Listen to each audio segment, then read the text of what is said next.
Hello guys. आज मैं बताने वाला हूँ क्रिटिकल थिंकिंग क्या होती है। क्रिटिकल थिंकिंग नर्सिंग में क्या रोल प्ले करती है और नर्सिंग के लिए क्रिटिकल थिंकिंग क्यों ज़रूरी है। क्रिटिकल थिंकिंग की डेफिनेशन, क्रिटिकल थिंकिंग क्यों ज़रूरी होती है और इसको हम कैसे कर सकते हैं और इसके हमारे क्या क्या कंपोनेंट होते हैं और इसकी क्या ज़रूरतें होती हैं। स्टार्ट करते हैं। Critical thinking is in nursing in the practice of absorbing knowledge. तो नॉलेज को एब्जॉर्ब करना होता है, examine it thoroughly and planning A response. मतलब आप पहले क्रिटिकल थिंकिंग में आप पेशेंट का जितनी भी वो इन्फॉर्मेशन देगा उसको आप एब्जॉर्ब करोगे, उसको एग्जामिन करोगे सेकंड स्टेप में, और थर्ड स्टेप में आप प्लानिंग करोगे किसके लिए, एक रेस्पॉन्स जनरेट करने के लिए। आपको एक रेस्पॉन्स की ज़रूरत होती है उसकी ट्रीटमेंट करने के लिए। उसके बाद में आप अपना एक ओपिनियन देते हो। ये स्टेप आपकी क्रिटिकल थिंकिंग में आएंगे। क्रिटिकल थिंकिंग में सबसे पहले एब्जॉर्ब करना होता है, दूसरा उसको एग्जामिन करना होता है, तीसरा आपको एक रेस्पॉन्स बनाना होता है, एक प्लान करना होता है। तो ये होता है।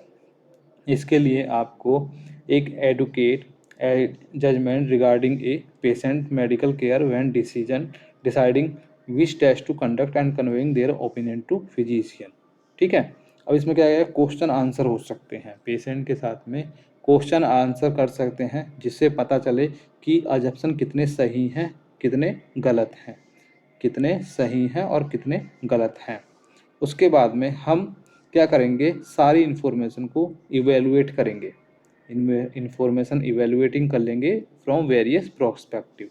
वेरियस प्रोस्पेक्टिव का मतलब है कि हम 360 डिग्री की थिंकिंग के साथ में उसके बारे में सोचेंगे कि ये सही है कि नहीं सही है, मतलब वैलिडेट करेंगे। उसके बाद में हम देखेंगे कोई स्पेसिफिक सिचुएशन में रिलीवेंस ऑफ इंफॉर्मेशन, क्या ये जो जानकारी पेशेंट बता रहा है ये हमारे काम की है कि काम की नहीं है, तो उसके बारे में हम देखेंगे। क्रिटिकल थिंकिंग में हमने देखा था पहले हम एब्जॉर्व करेंगे नॉलेज को, फिर हम उसको एग्जामिन करेंगे थ्रोली, फिर उसके बाद में हम एक प्लानिंग करेंगे रेस्पॉन्स की, और उसके बाद में एक डिसीजन या ओपिनियन बना के देंगे फिजिशियन को। अब ये कैसे करते हैं, कैसे करते हैं ये, पहले हम उससे क्वेश्चन आंसर कर सकते हैं। पेशेंट के साथ में नर्स क्वेश्चन आंसर कर सकते हैं, और उसके बाद में हम उनको चेक करेंगे वेरियस प्रोस्पेक्टिव, चारों डायमेंशंस में उसको चेक करेंगे कि ये पेशेंट सही बोल रहे हैं अपनी सिम्टम्स के बारे में कि क्या बोल रहे हैं, तो उसके बारे में हम चेक करेंगे। फिर हम प्रॉब्लम को आइडेंटिफाई करेंगे और उसके बाद में एक कंक्लूजन बना के देंगे फिजिशियन को कि पेशेंट के साथ में ये हो रहा है अब, और उसके बाद में ये होने मतलब बताएंगे उसके बारे में सिंपल कि ये चीज़ चल रही है पेशेंट के साथ में।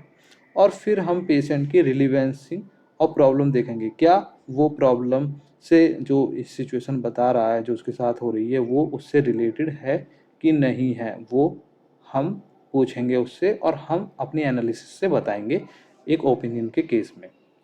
अब क्रिटिकल थिंकिंग की ज़रूरत क्यों है, क्रिटिकल थिंकिंग की ज़रूरत क्यों है, क्योंकि हमें इफ़ेक्टिवनेस वाला ट्रीटमेंट चाहिए। हमें पेशेंट के सेफ्टी के ध्यान रखना होता है।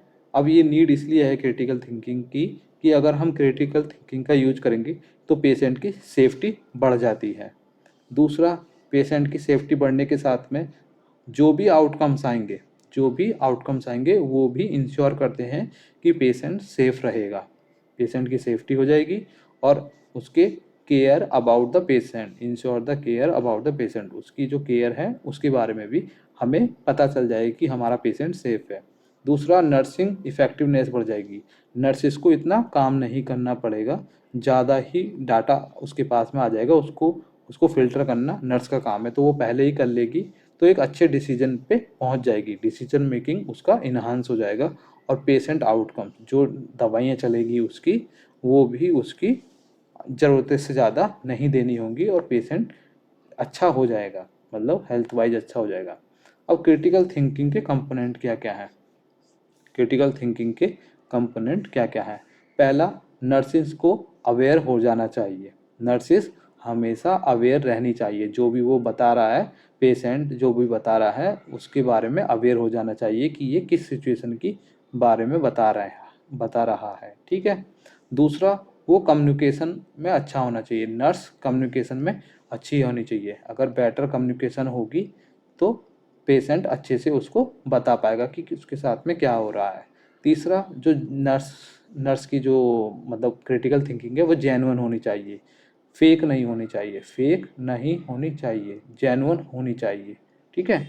उसके बाद में उसकी जो क्रिटिकल थिंकिंग है वो लॉजिकल होनी चाहिए, फेयर माइंडेड होनी चाहिए, यानी कि बाइसनेस नहीं होना चाहिए, मतलब भेदभाव नहीं होना चाहिए उसमें। तो ये भी एक चीज़ होती है। दूसरा, एनालिटिकल होना चाहिए, वो एनालिटिकल भी चीज़ों को मतलब इंटरप्रिटेट कर सकती है। प्रैक्टिकली सोचना होगा, क्रिटिकल थिंकिंग में प्रैक्टिकली सोचना होता है, तो नर्सेस को प्रैक्टिकली भी होना चाहिए। पेशेंस होना चाहिए नर्सेस में, पेशेंस भी होना चाहिए, ऐसा नहीं कि बहुत जल्दी में है। और फिर परसिस्टेंस होना चाहिए, परसिस्टेंस मतलब आपको कंटिन्यू मैनर में काम करना होता है, तो आपको कंटिन्यू या फिर आप कंसिस्टेंसी के साथ में पेशेंट को काम करना चाहिए विद द पेशेंट, ठीक है। उसके बाद में हेल्थी होना चाहिए, नर्सिस को हेल्थी होना चाहिए। अगर नर्स हेल्थी होगी तो उसका जो ब्रेन है वो अच्छे से फंक्शन करेगा। उसके बाद में उसको प्रैक्टिकल होना चाहिए। तो ये सब चीज़ें हैं जो उसको होना चाहिए। हमने क्या क्या पढ़ा, हमने क्रिटिकल थिंकिंग पढ़ा, क्रिटिकल थिंकिंग में हमने एब्जॉर्बिंग नॉलेज पढ़ेंगे, फिर हम एक थ्रू आउट द प्रोसेस हम एक कंक्लूजन पे निकलेंगे कि हमारा ये आउटपुट आया।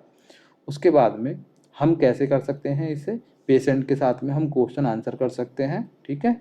उसके साथ में हम वेरियस प्रोस्पेक्टिव हम सोचेंगे चारों तरफ से कि इसके साथ में ये क्यों हो रहा है, कैसे हो रहा है। उसके बाद में हम एक कंक्लूजन पे पहुंचते हैं, हमें फिजिशियन, और ये कंक्लूजन हमें फिजिशियन को बताना पड़ता है या फिर डॉक्टर को बताना पड़ता है, फिजिशियन डॉक्टर एक ही होते हैं। देखेंगे कि ये जानकारी जो बता रहा है पेशेंट वो सिचुएशन से रिलेटेड है कि नहीं है। उसके बाद में क्रिटिकल थिंकिंग क्यों ज़रूरी है वो देखना है, क्योंकि उससे नर्स की इफ़ेक्टिवनेस वाला मतलब हम जो नर्स होते हैं वो पेशेंट का ट्रीटमेंट करते हैं तो उसको ये हो जाएगा, उससे अगर उसने ठीक तरीके से क्रिटिकल थिंकिंग की होगी तो पेशेंट की सेफ्टी बढ़ जाएगी और उसकी जो केयर है वो अच्छे से हो पाएगी पेशेंट की, और डिसीजन मेकिंग भी अच्छे से हो पाएगा, पेशेंट आउटकम्स भी बहुत अच्छे से आएंगे अगर सब कुछ ठीक रहा तो ये कुछ प्रोसेसेस हैं।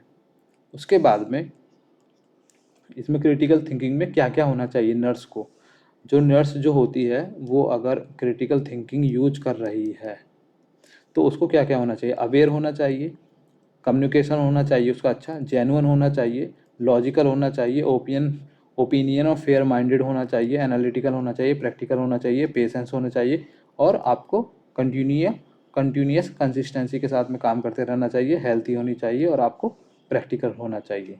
नेक्स्ट वीडियो में बात करेंगे इसके एडवांटेज और डिसएडवांटेज के बारे में।